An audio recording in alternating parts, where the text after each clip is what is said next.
Hi, hello, I hope you're taking care of yourself. If you're new here, my name is Lexi, and I don't consider myself to be generally that materialistic, but the big exception to that in my life is books. I have not gotten rid of a single book since I picked reading back up as an adult about 3 years ago, and since then, slowly this has ballooned into 3 full bookshelves, my TBR cart, the books strewn across my windowsill, and also the book mail, book of the month books, and other just random bullshit that I keep under my mirror for some reason. I actually get comments sometimes asking me what I do with the books that I don't like after I finish reading them, and the answer to that so far has just been keep them like a psychopath. So today we are purging. We are going to ruthlessly cull my bookshelves so that way I can stop keeping books under my mirror, because that's just not a way to live. If you're wondering why you can't read anything in the bookshelves behind me, that's because I've turned over all of the books that I've already read. I'm doing this video in 2 parts, and I have the exact stat. I've apparently only read about 48% of the books that I own, which is more than you'd maybe expect, especially since it looks a lot better on my bookshelves than it does in the unread stacks of books that are littering my office, but it's still pretty grim. And some of the unread books in my bookshelf have been there possibly since dinosaurs still walked this earth, completely forgotten as soon as they were brought home, just years of time lost, and we're gonna fix it. I'm gonna be the meteor to my prehistoric TBR. God. Okay, anyways, just so you know my general philosophy on this, with the books that I've read, anything that I loved, I'm keeping. Anything that I could see myself rereading, I'm keeping. Anything that I just solidly liked, enjoyed, possibly controversial, but I'm keeping. Anything that I truly hated, that stoked my ire, also controversial, but I'm definitely keeping. You never know what will end up in a video on this channel. I have like 12 different ideas for rant reviews that are just always cooking up in the back of my brain, and I need to feel somewhat vindicated for spending my hard-earned coin on books that bad. So they stay for that purpose, at least for now. But books I just generally disliked, books I was mid on, books I had no real opinions on at all, these are the books I'm getting rid of. These are the target for this video. When it comes to books I have not read, anything I don't think I'm going to want to pick up at any point in the next year and a half is going. But really anything goes. I might keep a book because it's cute. I might donate a book because a cover's ugly. I don't know what the twisted whims of fate will make me do in this video. But with that said, let's grab everything and go through the cuts. But before we do that, I want to talk about the sponsor for today's video, which is Trainwell. As somebody who has never been able to form consistent habits, really with anything in my life, but especially with working out, this app has been a game changer for me. Trainwell is an app that coordinates between you and a real actual personal trainer in order to create customized guided workout routines for as long and as often as you would like. And in doing so, you blend the convenience of having everything in your pocket on your phone with the irreplaceable value of having an actual person that you can talk to, ask questions to, and get tips from. My real person is named Megan. This is Megan. And at the beginning of our time together, we did a little call to talk about my complete lack of experience and also my hopes and ambitions with working out. I want to like physically feel like well every day.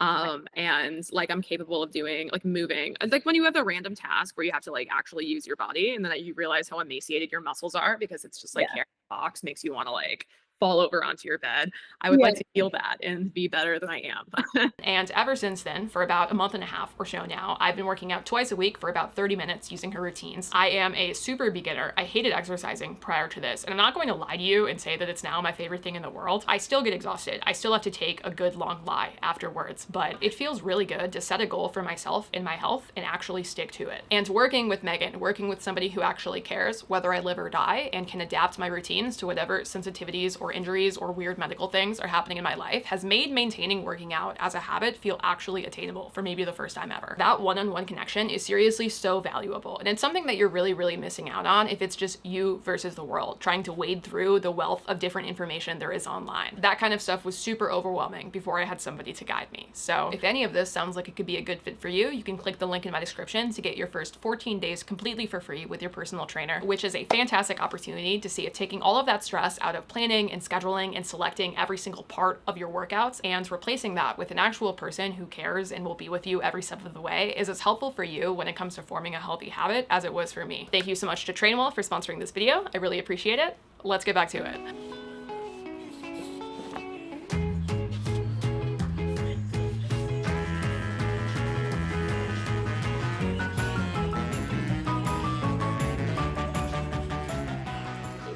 doing? I'm a lot worse at this than I thought I would be. You know how I said that this video would have 2 sections? It's not going to. I'm just gonna do the entire unhaul all at once at the end. Because in any case, I definitely should have done the books I'd already read first. I don't know what I was thinking. It's a lot harder to reap the books that I've never opened in my entire life than it is to reap the books I've already read. So let's correct that mistake. I'm just gonna tear it all down. I'm gonna take everything out and just look at the books I've already read, okay?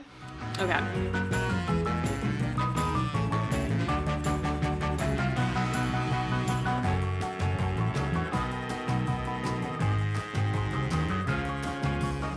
It's embarrassing how tired I am just from doing that. I've been standing up for too long. Just some hard work in the mines this afternoon. Just some really cool stacks we have going on here. It's gonna be really fun to put everything back. Oh, okay. Carrying on. Astute viewers might wonder why I'm keeping all of my Ruth Ware books, despite the fact that I have only enjoyed one of them. Great question. I am wondering that myself.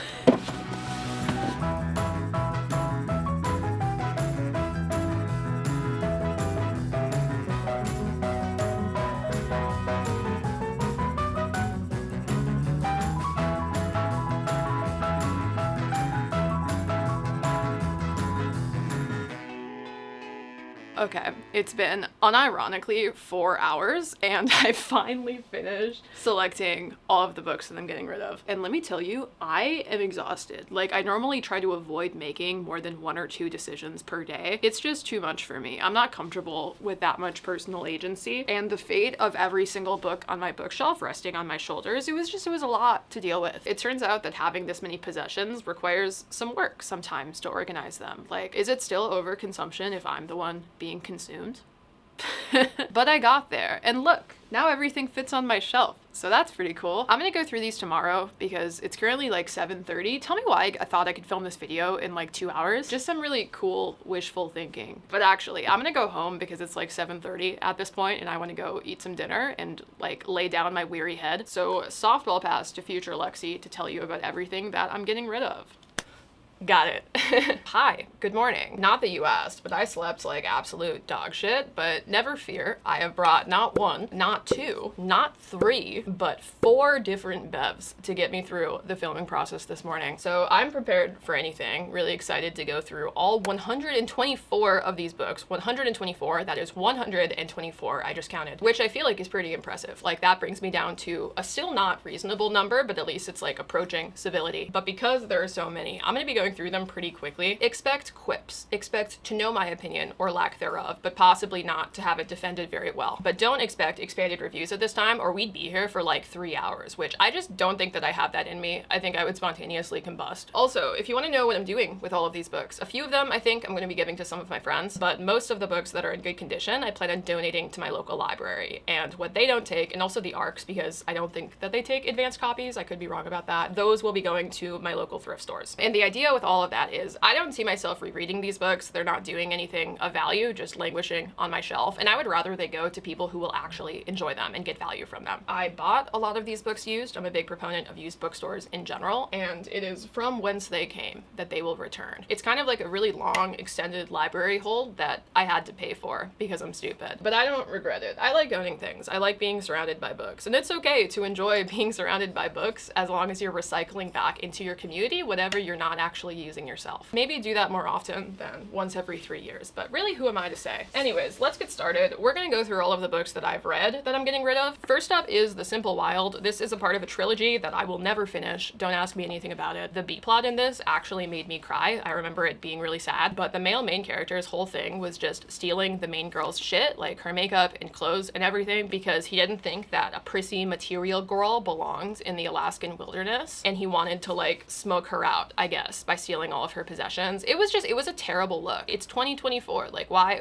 are we still doing this? Angelica Frankenstein makes her match. A part of me wants to keep this because it's rare that you read something that's this insane. Basic premise is the Frankenstein siblings craft a suitor out of bodies from the morgue for the younger sister, and he has like an identity crisis because he's functionally being forced in his resurrection against his will into marrying Angelica Frankenstein. She sees no problems with this whatsoever, of course, for she is a brilliant scientist and she wants her man. And then, spoilers, I'm spoilering here. It turns out that the brain of this man, like the part of him that has the personality, he was a priest in his past life, like a virginal priest. And then the book starts to have these really bizarre religious overtones, and the main character converts from atheism to Christianity. She stops being a scientist, and the happily ever after is just her living on a homestead with her priest husband. And that is just the tip of the iceberg with this one. Like, it was so insane to me that it honestly read like satire, and it's time for it to go. I don't know who out there would like this book, but it deserves to find its person. The Deal by Elle Kennedy, the harbinger of every awful hockey romance that you've ever read, they all come from this. I actually didn't hate this. I thought it was honestly fine for what it was, with the caveat that using the phrase puck bunny should be a crime that puts you in the gallows. But yeah, I don't see myself rereading this. I have no desire at all to figure out what happens to the rest of the hockey team. Why keep this one? You know, what's it doing for me? It Happens One Summer and Hook, Line, and Sinker. These are both Tessa Bailey. This is two coastal boat boys who fish out on the ocean, these two sisters that I think are from Hollywood. They're like celebrity adjacent. One of them is a socialite and the other one like works in Hollywood film or something. But oh no, for some reason they have to go to like coastal Maine or whatever and hang out with the boat boys. I liked these actually. I think I gave them both like 4 stars when I read them, but I remember exactly nothing about them. And I have no desire to read them again because I feel like the recent Abby Jimenez trilogy that's set in Minnesota kind of scratches the same itch as these books, except with characters that felt a lot more memorable. So there's just no point in keeping them. I think that somebody else will find a lot more value in these than I do. A Lady's Guide to Fortune Hunting. Books like this made me think that I hated Regency romances for a very long time, and they deserve to be held accountable for their crimes. Next up is thrillers, I think. The Family Upstairs. Classic thriller where it's interesting, so you want to read it really quickly to figure out what happens, but then the twist just ends up being kind of sad and depressing, and not even that good or surprising to make up for it, and then you just feel underwhelmed and disappointed with yourself for wasting that much time. The Hunting Party. I don't remember anything about the plot of this book, but I do remember how it made me feel, and that was soul-crushingly bored. I feel like if I had bought this book for full price, I would have felt like I'd wasted my money, which is rare, even with books that I dislike, but this one, it just gave me absolutely nothing. The 7.5 Deaths of Evelyn Hardcastle. This is like a murdery Groundhog Day, where the protagonist wakes up in a different body of one of the witnesses 8 days in a row in an attempt to solve the crime that happens at the end of the day, which is a super neat premise, and I feel like the book mostly lived up to it, but I don't see myself reading it again. And also, I remember that one of the witnesses that the main character inhabits during his Groundhog Day adventures happened to be fat, and he just could not stop thinking about it inside of his internal monologue, like how weird it was to move around in that body. And it was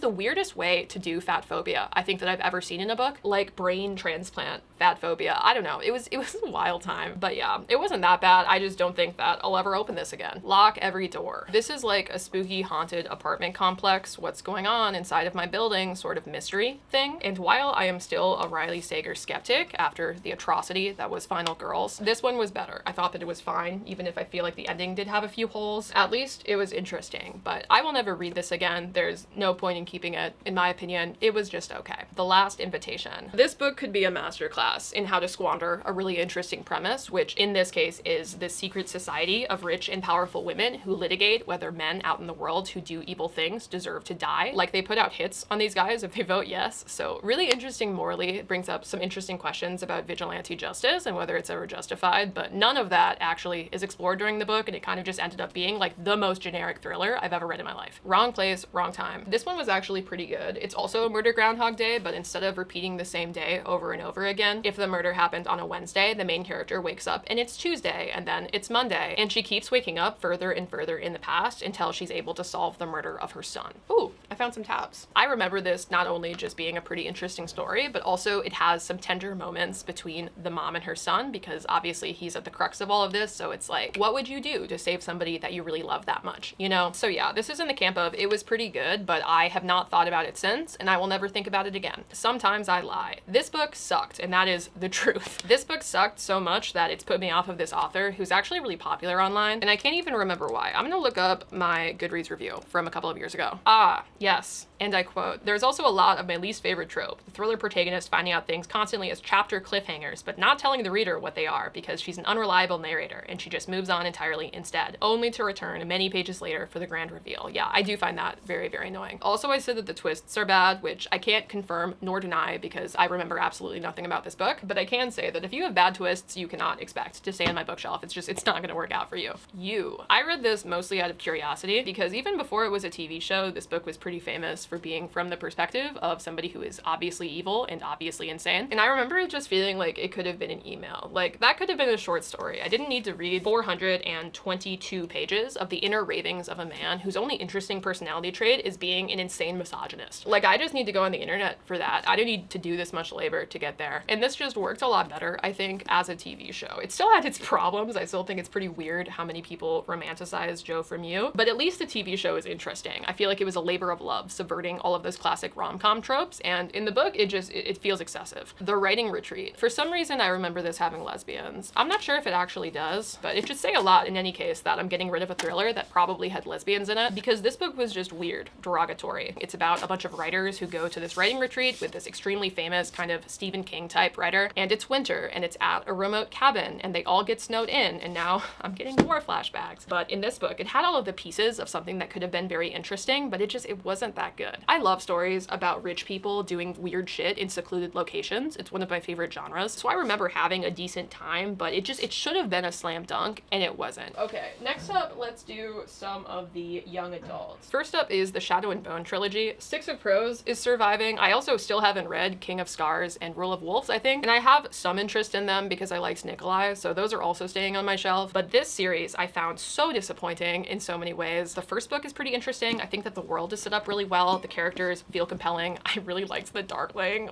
Sorry. I love evil characters in books, okay? So it was an okay start, but these two books, with the exception of Nikolai, who really put the rest of the series on his back, they were just boring. And Alina, the main character, she became boring. She had no chemistry with any of the many love interests in this series. And then she still ends up picking the worst available options. And one of my least favorite endings that I've read to a fantasy trilogy in my entire life. I read these at the time, mostly because I wanted to read Six of Crows, and I'd heard that reading these first was a good thing to do. But I really don't think that you have to do that. You can go straight to Six of Crows. It's just like reading any fantasy book. It's going to take you a little bit to understand what's going on, but it's not rocket science. They're still young adult, and they are so much better than these three books. Clap When You Land. This is about these two sisters. One of them is in the Caribbean somewhere, and one of them is in some major US city, really who's to say, and they both find out that the other one exists when their dad dies in this tragic plane crash, and all of his secrets come out in the wake of that. I really liked this. I gave it 4 stars, and you know what? I put it in my unhaul pile because I thought that I would never read it again, but I'm actually not sure that's true. I'm gonna keep this one, I think. It's written in verse, like a poem, and it's just good. I remember crying. I could definitely see myself like recommending this in the future or possibly lending it to a friend. So new pile, unculled, You Live Another Day. 5 survive. I am definitely keeping the Good Girl's Guide to Murder series. I feel like those books are really, really fun. And this was interesting while it lasted. I liked that the narrative style was a lot different than with her other books, but it's not a slam dunk. I don't think this has as much reread value as her other books, and I just can't see myself ever picking this over anything else inside of my shelf. So it dies. I'll take everything you have. This is just, in my opinion, a cheap knockoff version of Last Night at the Telegraph Club that tries to tell your quintessential queer historical fiction coming of age story, but it lacks all of the authenticity and lovable characters that Last Night at the Telegraph Club has. It has dialogue between teenagers that, in trying to be period appropriate, just ends up feeling like it was written by somebody who clearly is 50 and doesn't know how teenagers talk to each other. And who knows, maybe it was just period appropriate, but in this case, period appropriate did not make for a good book, and I just didn't like a single thing about this. I don't know why you would ever pick this up over Last Night at the Telegraph Club. It completely pales in comparison.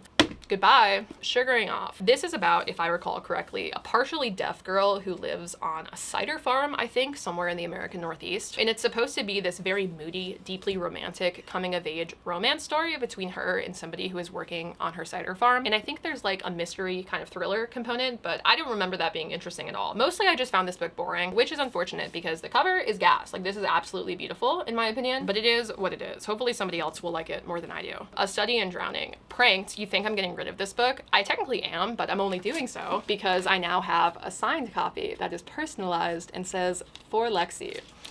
So that's pretty cool. I think this book fucks. I loved it, and I'm probably going to give my original copy away as a gift to one of my friends. The Luminaries. Yet another book in the master class for squandering cool premises. This book is about this like commune of 7 families that are all named after days of the week that train these fighters to defend their town from the surrounding spooky, scary woods and all of the monsters that are inside of there. And the main character is from a kind of like derelict family. Her father was exiled because he was exposed as a traitor, and she's trying to restore the good name of her family by becoming becoming a monster fighter. Sounds really cool, but this book was instead ass. Worth noting that the main character is named Wednesday Winona Wednesday, like Wednesday twice. Winona, she goes by Winnie, that's her middle name. This book was blurbed by Shadow and Bone, Lee Bardugo, not Six of Crows. Lee Bardugo, because I was not, in fact, drawn in and left begging for more. I was drawn out and left begging for it to stop.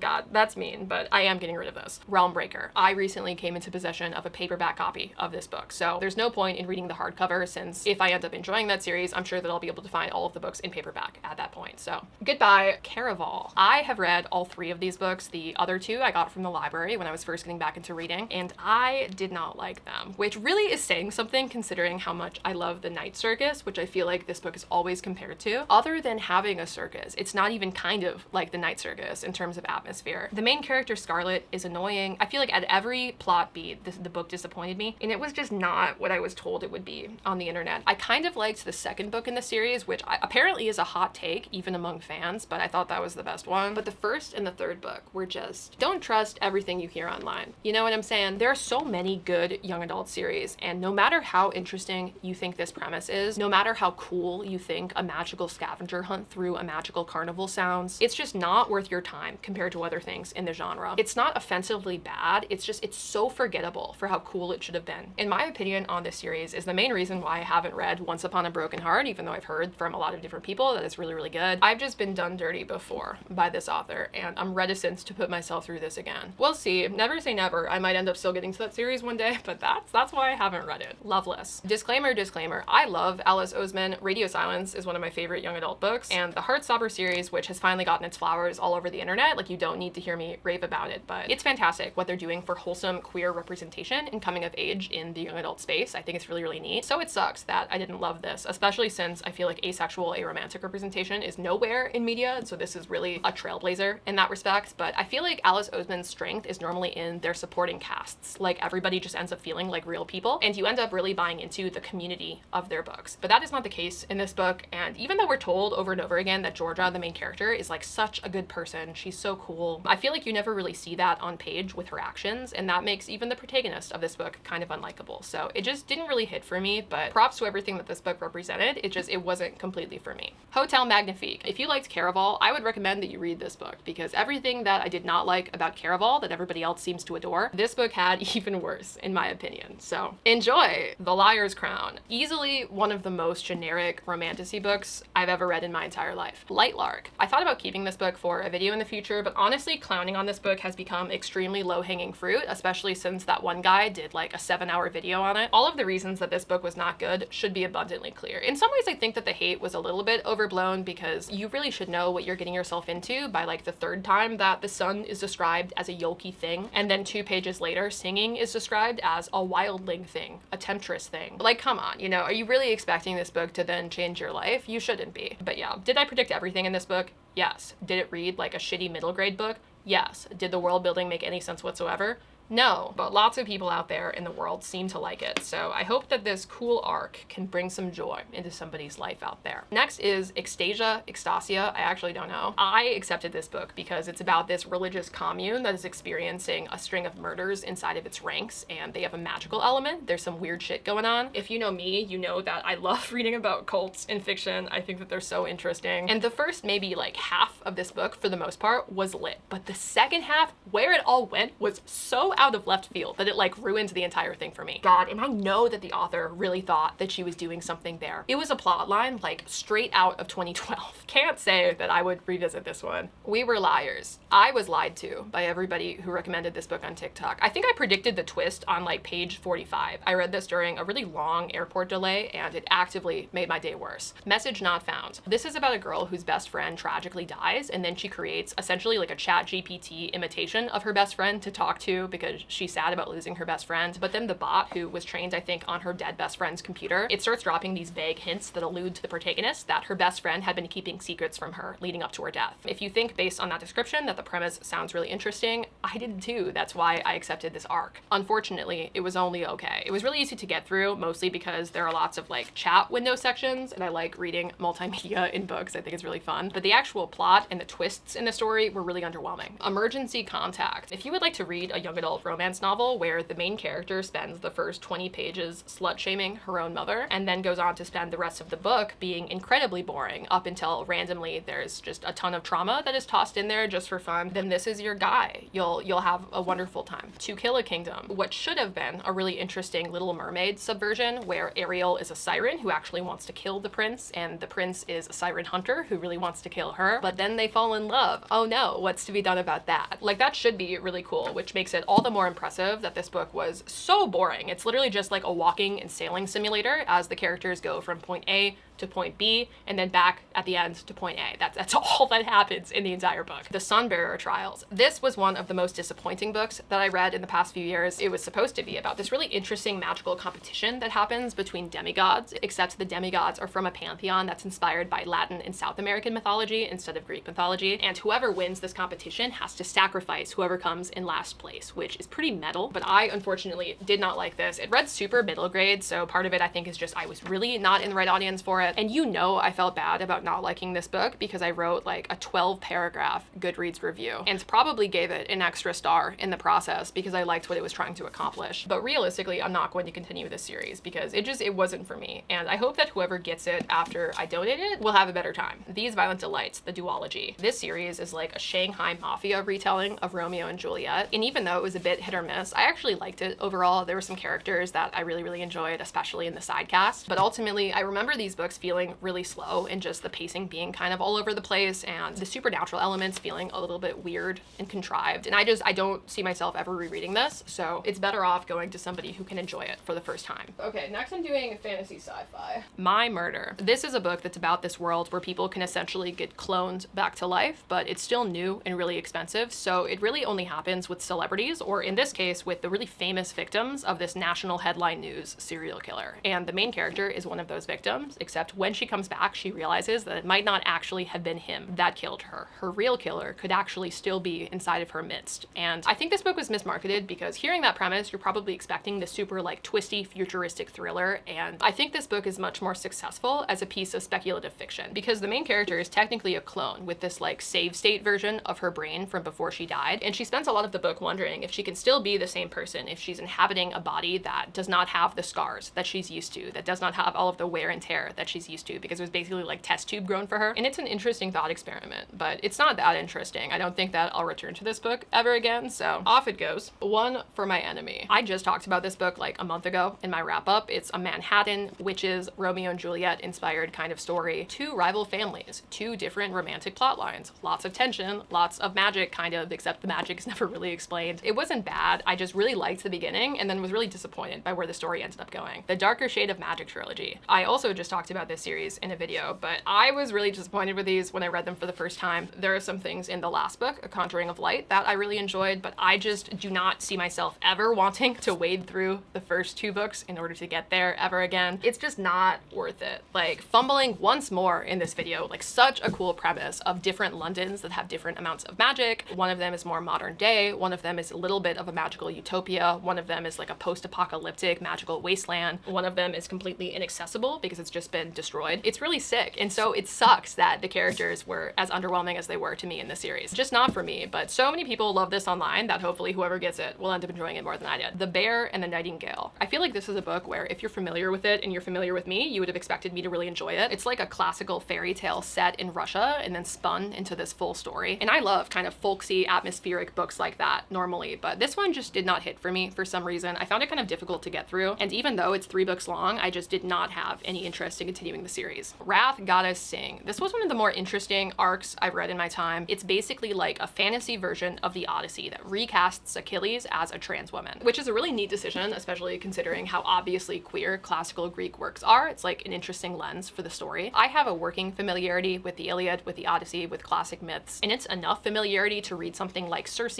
or the Song of Achilles and really enjoy it. But there were things in this book that felt like they were going completely over my head. And my reaction to confusion is normally boredom, and it ended up just not really being for me, even though the premise I thought was really compelling. Camp Zero. This book is climate sci-fi that is about a few different groups of people who are doing different things to prepare for how climate change is rapidly changing the landscape of the world. It's interesting insofar as I'm kind of a masochist and I like reading books like that, even when they hit a little bit too close to home. But I remember the ending of this book just being frustratingly open-ended and not really doing it for me. The Invisible Life of Addie LaRue. More like the mid-visible life of Mitty LaMid. Stop. God. I am so sleep deprived. Okay. My biggest problem with this book, honestly, was that Addie is supposed to be like 300 years old at the present day when this book is taking place, but somehow, despite having seen insane atrocities, wars, traveling like multiple countries and continents, she still acts identically to how she acted when she was a teenager. Like, you had such an interesting opportunity to do something really neat with her character. You have this 300-year-old woman who, she doesn't have to be like sage and wise, but she should at least be battle-hardened. You know what I'm saying? She should be tempered by everything that she has experienced. And I just never bought her as a character. I thought that she had so much wasted potential. And yeah, I don't know. Plenty of people absolutely adore this book. I'm not one of them. Okay, next up is like literary fiction, historical fiction, contemporary fiction, just all of those genres kind of live together on my bookshelf. Eleanor Oliphant is completely fine. One of the first real world hyped books that I absolutely hated. The entire plot of this book is just, this woman is traumatized. Look how silly goofy she acts all of the time. I don't know, man. That's just my opinion. Some people think it has more heart than that. I kind of don't, and I will never pick this up again. It will not be missed. Fleischman is in trouble. This is like divorced mom literature where kind of nothing happens and then you just end up feeling disappointed that you wasted so much time reading a book where so few things happened that you could count the major events on one hand. Sweet Bean Paste. This is a cute translated Japanese work of fiction about a historical period that I honestly did not know anything about, but overall, even though there were parts of it that were evocative, I found it to be mostly forgettable. Berlin. This is a book about a woman manipulator with unresolved emotional trauma that just ruins her own life for fun and decides to go to Germany to do that, except in Germany instead. And of course, with that, you end up getting the classic hot girl lit fic plotline of, is it all in her head? Are these things even happening around her in her life? Or is she going crazy? Is she making it up? I do unfortunately relate sometimes to protagonists like this, but it's been done better in other books in my bookshelf. Same thing with My Year of Rest and Relaxation, also a classic hot girl lit fic book about an objectively bad person who just wants to like take a ton of sedatives and sleep for as long as she possibly can over the course of like months. Because when you're rich, you can just do whatever the fuck you want, I guess. Please be advised, I enjoy unlikable narrators when the book is interesting and when their motivations are interesting, and this book just gave me nothing. I just didn't care. I didn't even relate to her like I did kind of to the protagonist in this book. I just thought that she was waspy and annoying. Big Swiss. This is also hot girl, weird literary fiction, this time about lesbians. The main character is this transcriptionist for a therapist who has, of course, a lot of unresolved emotional trauma, and then her love interest is this married and I think much older woman who she transcribes for. In some ways, this book is funny, and it does ask some interesting thematic questions about different responses to life circumstances and trauma, but it just didn't really follow anything all the way through. I didn't really feel like it made an impact on me. Small things like these. Everybody loves this book. It's like a 120-page Irish novella about a period of history that, once again, I did not know anything about prior to reading this. And it's well written, but I just did not get the hype. It felt very Christmassy and shallow as a solution for what it was exploring, and that weakens whatever thematic punch that it thought that it had, at least for me. I mean, apparently almost everybody else critically likes this book, so maybe I'm wrong, but that was just my opinion. Last Summer on State Street. I actually remember liking this book a lot. It's historical fiction about some girls who grow up in the projects in Chicago as they're demolishing a bunch of buildings, and because basically everybody in their community lives in poverty, they end up dealing with some problems that no kid should have to deal with. I think I gave this like a 4.5 when I read it, but I don't remember why. Whatever impacts this book made on me when I read it has just left my brain. I don't know. Maybe I'll keep this one. I do remember it being good. How good could it have been if I don't remember anything about it? You know what I mean? Like, even the 5-star books that I could not confidently tell you the plot for, I can tell you at least 1 or 2 moments from those books that blew my mind when I read them initially. And I can't do that with this. Speech Team. As somebody who was a speech team captain in high school, I know. I really thought that this would be good. I thought it would have any layer of nostalgia to it that would apply to me, considering how important that club was in my life at the time. But instead, it's not really about speech team at all. It's kind of just about these people who grew up in the 80s and go through some tough stuff and then come together many years later and talk about those tough things and don't even really come to a conclusion because they don't feel comfortable actually holding the person who hurt them accountable for his misdeeds. And it kind of left a bad taste in my mouth. It wasn't for me. I will never read this again. Shit did Cassandra saw. This has the classic short story collection problem of having some stories that are incredibly memorable and then the rest of them are just kind of there as fodder. And even the good ones were not as good as some of the worst stories in the short story collections that I'm keeping on my shelf. True biz. I don't remember all of the things that I didn't like about this book, but I do remember feeling really bad about not liking it. It was one of those where it was just so popular outside of me, and the rep was really cool, like having a book that's set inside of a deaf academy where in between chapters you're learning about different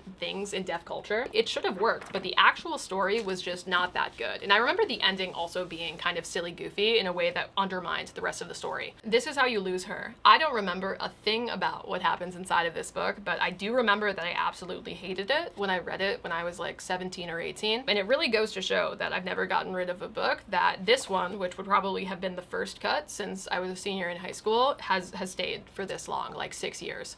The Measure. This is about a world where everybody wakes up to a box that's outside of their door that tells them how long that they will live before they die, and you get the choice of opening your box and knowing or just living forever in ignorance. And there are like a dozen different perspective characters who all do different things, but overall the story is just your classic kind of emotionally manipulative contemporary book where it's good, but only insofar as it's also just kind of sad because you're just watching people suffer, and obviously everybody's dying all of the time because the book is about knowing how long you live. It was fine. It definitely made me cry, but I will never think about it ever again. Groupies. I remember liking this. It's about a bunch of groupies for this rock band in I think like the 1980s, the 1970s. If you like historical fiction, if you like classic rock and roll culture, I think that you could really like this book, but for me, I ended up just kind of like forgetting it as soon as I was done reading it. So off it goes. Counterfeit. I've actually recommended this book on a video in this channel, and I might recommend it again in the future, but I don't think that I need to own it in order to do that because it's just kind of a classic pulpy domestic thriller. It's about these two women who form a business together in the US selling counterfeit handbags, kind of for no reason because they're both already rich. And it was interesting. I think I read it in an afternoon. It was compulsively readable, but it didn't knock my socks off. I don't think that I'll probably ever revisit it. It's just the kind of book that is good to read exactly one time to get out of a slump. You know what I'm saying? Fiona and Jane, more like not that good and also not that good because they're basically the same character and they read as the same character the entire time you're reading this essentially short story collection. And considering it's supposed to be about how friends these two women are, there's really just not a lot of friendship content to be seen. I normally like books like this that are told kind of vignette style, and this one was just not for me. All the Light We Cannot See. This is another book that I'm not actually unhauling. I just came into possession of this copy and I already had the one that I've read on my shelf and I like the hardcover more. So off it goes, but this book is good in my opinion. I liked it when I read it a couple of years ago. Pineapple Street. This is just like waspy literary fiction about a bunch of rich people learning that maybe poor people deserve rights. And you know, in some ways there's something to that because I like reading about crazy rich people, but the politics in this book were just so like weirdly patronizing. Like the youngest sister discovering that you can do charity when you're really rich, like you can donate your money to causes.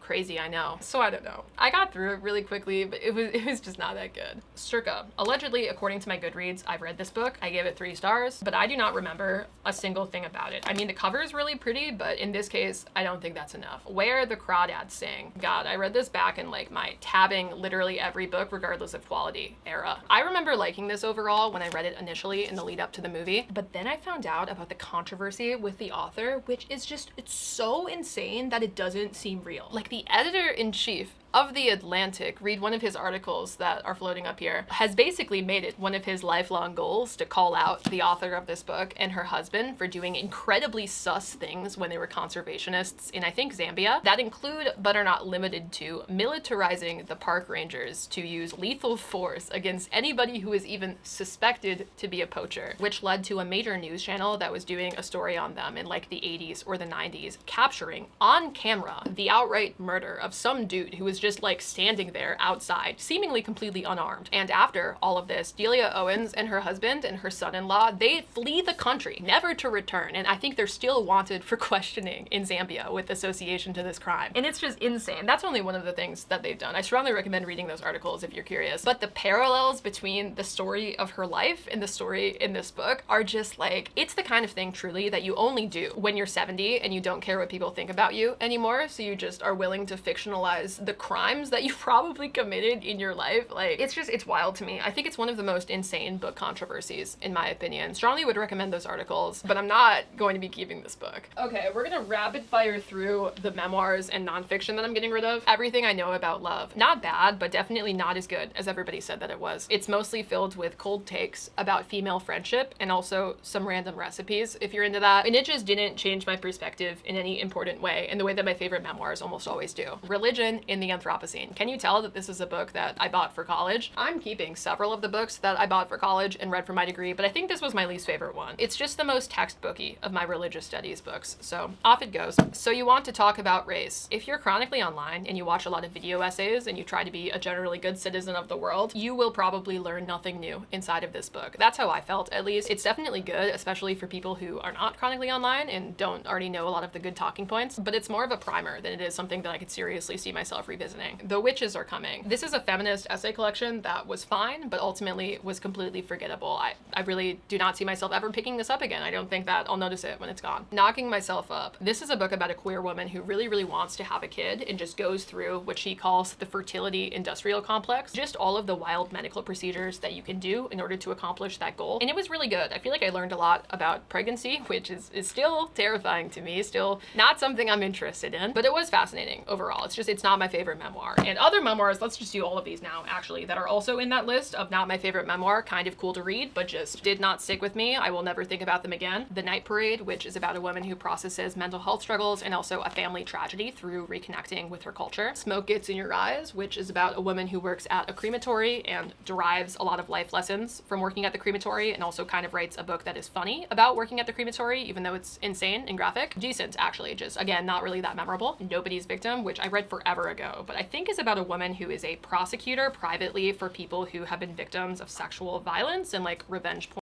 and stuff like that, and just all of the fun things that you see when you're doing that profession. The Many Lives of Mama Love, which I also talked about recently. This is the memoir by the opiate addict who beats her addiction, gets out of prison, kind of reinvents herself, and changes her entire life. And then finally, the last memoir, I think, is Killers Amidst Killers, which is about a journalist who is investigating this string of unsolved murders where the killer is targeting opiate addicts. This one actually deserves a secondary point because it has no real conclusion, and because it has no real conclusion, it just feels like a weird book. Like, why does this exist? I just don't feel like it was necessary to spin out this string of tragedies into a 200-page book that ultimately accomplishes and says nothing in order to turn a profit. Just a weird call. It's a weird thing to do. With that, I'm also getting rid of the other book by this author, Chase Darkness with Me. I also read this forever ago, but it was just mid. I feel like he was writing the success of I'll Be Gone in the Dark, which this man finished like the last third of that book after Michelle McNamara famously died. And he tried to justify his own existence with this book, but it doesn't work. I don't find it particularly convincing. Next up, we have two like pop social science, psychology, economics books that I read, sort of in the style of Freakonomics or Malcolm Gladwell. You know exactly the kind of book that I'm talking about. I read both of these back when I was like 17 and thought that reading fiction was for chumps and that the only things justifiable that you could spend your time reading were either classics or like taught you something and were useful nonfiction. Really a different time for me. Glad I got out of that one. But I remember these being like fine. I'm just not really that into this genre of books anymore. And if I am, I've kept like a couple of them on my shelf if I ever want to pick one up again, but I don't feel the need to keep these anymore. I also read The Defining Decade for some reason. This is like a self-help book that is specifically targeted to people in their 20s. I remember feeling like a lot of this book was silly goofy, but I couldn't tell you why. I would be making a fool of myself critiquing something of which I know not. All I remember for sure is that this felt like clownery and I don't need to continue to have it on my shelf. Going Clear. This is the Scientology book that I read this year. You know what? I'm proud of myself for getting through this considering it was an absolute tome, but I feel like I know everything I need to know now about Scientology. I don't think that this one needs to live with me any longer. Hidden Valley Road. This is a nonfiction book about this family where like 7 out of the 9 or something crazy like that siblings inside of the family were diagnosed with schizophrenia. And as a result, a lot of the medical information that we now have about schizophrenia is thanks to this family kind of consenting to a range of different studies. And it also looks at the tragedy of all of this because it's likely that at least a couple of these kids did not actually have schizophrenia. They were just misdiagnosed and actually had something entirely different, but because they went through schizophrenia treatment, that was when their lives became kind of unrecoverable because of the side effects from those medications, which is obviously really sad. So it's kind of like a biopic of that in book form, but also it's so boring. Can't recommend it unless psychology is your special interest. Then you might like it, but Not for me. Last in the nonfiction category is So You've Been Publicly Shamed, which is a pop science book about public shaming and like cancel culture that was written before cancel culture was actually coined and invented, which gives it kind of an interesting flair. It was a decent book, like it was interesting to read, but I will never think about it again, so bye. Okay, those are all of the books that I've actually read. Now we have a much shorter list of books that I have not yet read, and I have these in 2 sections. And I'm only going to kind of go through them because I haven't read them, so I can't really like give you my opinions. And like 10 or so of those books are books that I bought myself. We have The Once and Future Witches, which is like a bunch of witches who also would like the right to vote, I think. Who's to say? An Honest Lie, which just feels like the most generic thriller ever to be conceived, and it's also by Colleen Hoover's best friend who wrote The Wives, which Cindy made a video on. Just truly an exercise in buffoonery, and I just don't think that I need to read this one. I don't think that I'll like it. The Strange Case of the Alchemist's Daughter, which I just have zero interest in whatsoever. The Overachievers, which is a nonfiction book that is about a trauma that I have already endured and have no interest in revisiting. Nothing to See Here, about children who spontaneously combust, and it's also lit fic where nothing happens. I think I've had this book for 3 years and I've never once felt compelled to pick it up. Starry Eyes, which is by the same author as Alex Approximately, which is actually a book that I kind of liked, but I don't know, man. Honestly, maybe it's the cover and like the unremovable bargain price sticker from the used bookstore. It's a petty reason to unhaul a book, especially considering that I bought it looking like this, but I just don't think that I'm ever gonna pick it up. The Invisible Gorilla and Opening Skinner's Box, which are like more pop psychology books, except they don't even seem that interesting compared to the other ones that I'm keeping. And The World Without Us, which I think is like kind of nonfiction. It's like a thought experiment about what would happen if every single person on this earth instantly disappeared. Like after 5 days, 10 days, 15 days, a year, whatever, moving forward into the future. So it's like a fictional story that's meant to really like make you think about the impact that we're having on the climate. I'm just not interested. I feel like there are more interesting ways to make that point in other books that I have on my shelf. But the last like 25 books or so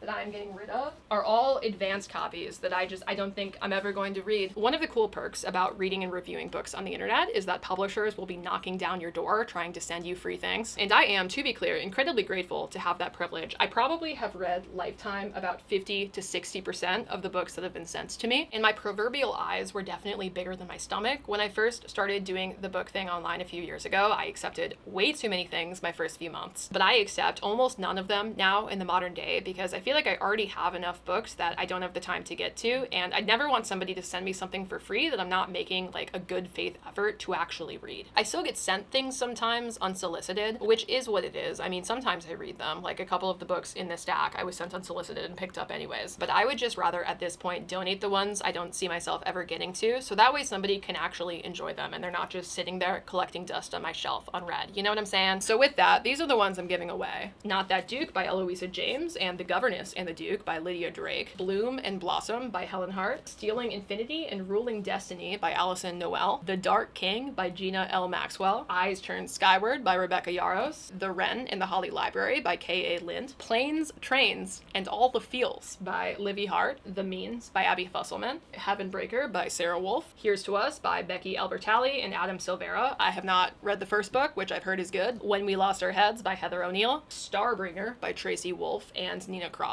Evergreen by Devin Greenlee, To Swoon and to Spar by Martha Waters, City on Fire by Dawn Winslow, Omen of Ice by Jess Accardo, The Late Americans, Brandon Taylor, The Reunion, Kayla Olson, Are You Sarah by S.C. Lally, You've Been Served by Kristen Alicia, The Chateau by Jacqueline Goldis, The Vicious Circle by Catherine St. John, The Last Animal by Ramona Osabel, Tropicalia by Harold Rogers, and then The Niger Wife by Vanessa Walters. So those are all of the arcs, and again, I would rather put them in the hands of somebody who is interested in them and has the time to read them than just keep them on my bookshelf for no reason. But with that, that's everything. That's all 124 books or whatever that I'm getting rid of for my collection. And before we get to the end of this video, I just want to shout out libraries in general. You do not need to have 686 books in order to class as a reader, okay? As somebody who quite literally spent many of my formative years as a child in the library, like I would walk there after school until my mom could pick me up, you can read basically any book that you could possibly imagine completely for free eventually, as long as you're somewhat patient. And part of why I've never done a haul or a bookshelf tour on this channel is because my book collection, for the most part, is for me. It's okay to spend money on things that you enjoy, especially with books. You're supporting directly the authors that you love. I find a lot of comfort being surrounded by books, having all of my favorite worlds available at my fingertips. But you should never believe that you have to buy books to be a reader, that you have to subscribe to a certain aesthetic in order to justify yourself in your hobbies. And that's what I really try to avoid in my content. Like, I never want to make anybody feel like less of a reader, even if they don't own a single book, even if every book that they've ever read has been rented out from a friend or from the library. Because you should never feel pressured to spend obnoxious amounts of money to conform to somebody else's idea of what you should look like with your hobbies. That's completely up to you, and there's no one right way to do that. But with that said, if you do own a lot of books, if you're like me, recycle them back into your community. I fully acknowledge that I'm kind of a hypocrite for this, considering it's taken me like 3 years to do this even one time, but it's okay to get rid of things. It's okay to let go. And in doing so, hopefully you're making reading more sustainable for everybody inside of your community, which is pretty cool, even if you're the one who kind of takes the financial hit. But with that, that's everything I have to say. Thank you guys so much for tuning into this video. I really appreciate it. If you had a good time, I would really appreciate it if you'd leave me an actual like. Tell me every thought that you have in the comments. If I'm making a terrible mistake getting rid of one of these books, please do let me know. Thank you so much for watching. I love all of you guys. Please make sure you're taking care of yourself, and I hope you have a wonderful rest of your week.